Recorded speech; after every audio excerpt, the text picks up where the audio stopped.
জয় জয় মায়ের নামে 105টা নাম রয়েছে।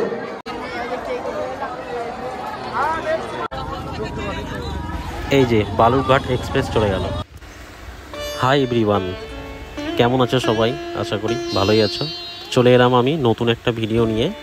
এটা হচ্ছে মুর্শিদাবাদের বিখ্যাত গ্রাম একটা নিস্তা। তো এই পুজোটা সম্বন্ধে সমস্ত কিছুই বলবো আমি। ভিডিওটা স্কিপ না করে প্রথম থেকে শেষ পর্যন্ত দেখবেন। তো এই পুজোটা হয় প্রতি বছর চৈত্র মাসে। তো চৈত্র মাসেরই এই পুজোটা এই গ্রামে শুরু হয়ে যায়। এই পুজো হওয়ার কিছু ঐতিহাসিক কারণ রয়েছে, কিছু ঘটনা রয়েছে, সেগুলো আপনাদেরকে আমি তুলে ধরব এই ভিডিওর মাধ্যমে। ঐতিহাসিক কথাই শোনা গেছে যে এই গ্রামে নাকি চৈত্র মাস আসলেই মহামারী শুরু হয়ে যেত। প্রায় 250 বছর আগে এই গ্রামে প্রকোপ দেখা দিয়েছিল এবং তখন প্রায় সকলেই গ্রাম ছেড়ে পালাতে শুরু করে। কিন্তু মণ্ডল পরিবার ও তার সঙ্গে থেকে যায় আরও অন্যান্য কিছু পরিবার।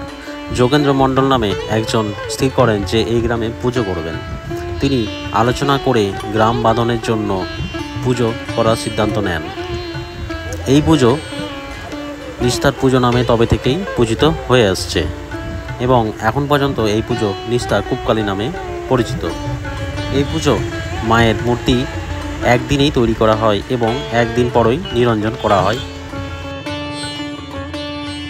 এই পুজোয় দূর দূরান্ত থেকে ছুটে আসে ভক্তরা মায়ের পুজো দেওয়ার জন্য এবং মাকে দেখার জন্য, কেননা এই পুজোটা একদিনেই শেষ হয়ে যায়।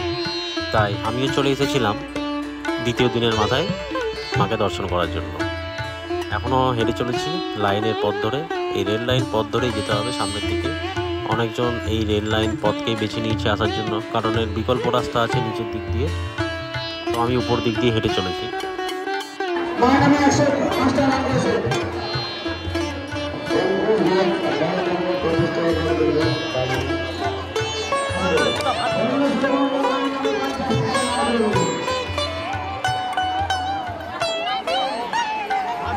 ঠাকুর উঠেছে নাকি?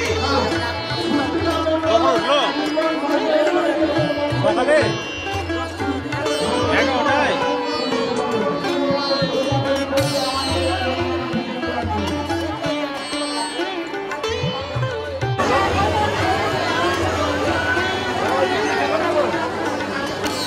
আরে ওইদিক দিয়ে চলো।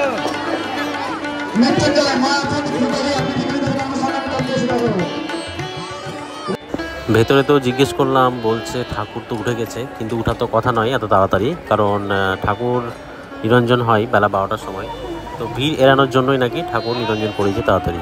তো আপনারা দেখে নিন, এই হচ্ছে ঠাকুর নিরঞ্জন কীভাবে হয়, আমি দেখিয়ে দিচ্ছি আপনাদেরকে। তো মায়ের নিরঞ্জন এইভাবে করা হয়। যখন সকালবেলায় নিরঞ্জন হয় তখন এইভাবে ভক্তদের ভিড় থাকে চারিদিকে, আর তখন এইভাবে নিরঞ্জন করা হয়। আরও দেখাচ্ছি আমি, ভিডিওটির সঙ্গে থাকুন।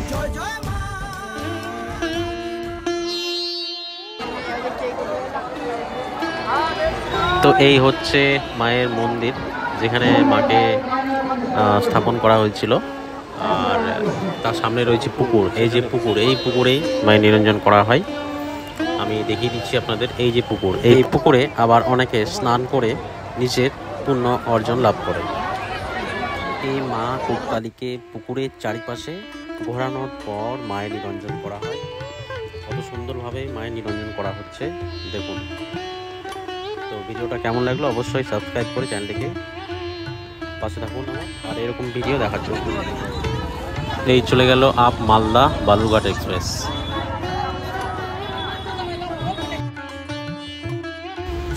তো ফ্রেন্ডস, ভিডিওটা কেমন লাগলো আপনাদের অবশ্যই চ্যানেলটিকে সাবস্ক্রাইব করে লাইক কমেন্ট করে জানাবেন আমাকে।